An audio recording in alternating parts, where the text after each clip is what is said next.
Are you thinking about moving into Benin Republic, or perhaps you are already in Benin Republic and you are thinking about business you can start? Now, probably you have some ideas and you are thinking about how do I start this business step by step in Benin Republic. Now, my name is Henry Ehisokobo. I've been in Benin Republic for over a decade now and I've been running multiple businesses. So today I want to guide you on how you can start your own profitable business here in Benin Republic or in any other part of the country at all. So let's go into this video now, step by step, as I walk you through how we can start a profitable business in Benin Republic and its requirements. Now, starting business anywhere in the world always seems daunting.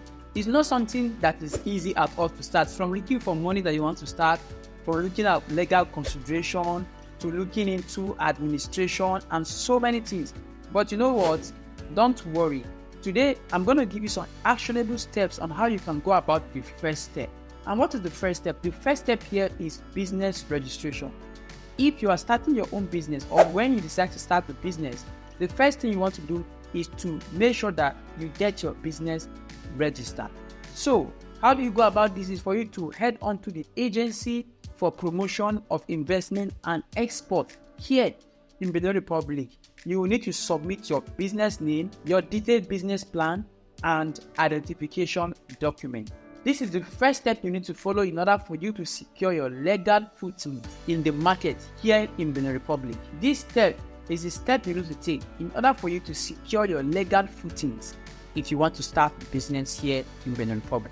So, with step 1 out of the way, business registration, step number 2 is tax registration. When it comes to tax registration, you need to go to Benin Republic Tax Authority to obtain your tax identification number. In this place, we call that particular tax identification number PIN number. And usually you get this from the Ministry of Commerce or the Chamber of Commerce. That is where you get this particular tax identification number. It's also called a PIN number. And that is what the government will be able to identify you and to be able to deduce their tax from your business operation. Step number 3 is licensing and permit. Now, licensing and permit, this depends on your business type. Right? You may need a specific license or permit, whether it's health and safety for restaurant or import and export license. Make sure you fully comply to avoid any legal issues, right? So I'm saying this because we run a restaurant, and in the restaurant, we need to be able to go through this licensing to get our permit for the restaurant. And the permit that we got was health and safety for the restaurant business. Now, we have other kind of licensing that we got from other businesses that we do. For instance, for the school business as well, you need to be able to get the accreditation number when it comes to registering of school. So different type of business with their different type of licensing and permit that you must get. And that is how it works. Step number 4 is opening a business account. Now, this is where you open a business bank account. Yes, your business bank account will be what you will use to be collecting money, especially if you are into business that requires large amount of money, contract and all that. You don't have to give them individual account because some business will not even accept it. It has to be a business account. Now, with your paperwork that you have done in step 1, 2, and 3, you are set for you to be able to take these documents and take them to the bank, and that is how they are going to be able to open a business bank account. And the good news is you can choose from different type of bank based on the kind of services that you know they offer. You can choose to go for UBA or any other bank that you know that the services they offer is something that you love and has a good support for the type of business that you are into.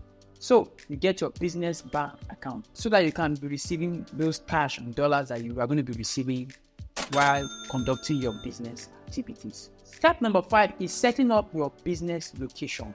Now, when it comes to setting up your business location, whether you are leasing or you are buying or you are renting, whatever the case, you must consider some important factors. 1, you must consider foot traffic, especially if you are having something like a restaurant, so that when people are walking, passing by, they'll be able to see and know what you are into with your business. If you're opening a boutique, you still need something like that, so that you have a building or your store or your office in a place that can easily be located by your customers and by your business partners. Another thing to consider when it comes to setting up your location is to look at accessibility. Now, during rainy season, Cotonou is not really the best place to be, I'm telling you, because of the city is waterlogged. So during rainy season like this, if your business premises is located where people cannot even go with a car, how much more when they are on a bike or on foot, then it's going to be a huge problem. So you need to make sure that you look at the location. Make sure you get a house during rainy season so that you can know if the area is good or not, because construction has been going on recently, so they are fixing most of the roads and all that. So don't go and get yourself hooked up in an environment that you cannot refer your clients or your partners to. And that is one of the things that you need to look into. Another thing also, when it comes to setting up your location, is for you to set up your location according to the zoning laws. There are some business that you cannot set up in certain zones, in certain location, right? So don't go and set up your business. Maybe it has to do with manufacturing something and you are putting it in a residential area or in an area that only office kind of operation is allowed. Meanwhile, you need to be burning stuff or you need to be manufacturing stuff. If you go do that, you are going to have to face the law. So make sure your location is properly set up. Once you have all this stuff from step number 1, step number 2, step number 3, step number 4 and 5, you are set to start running your business to a profitable level.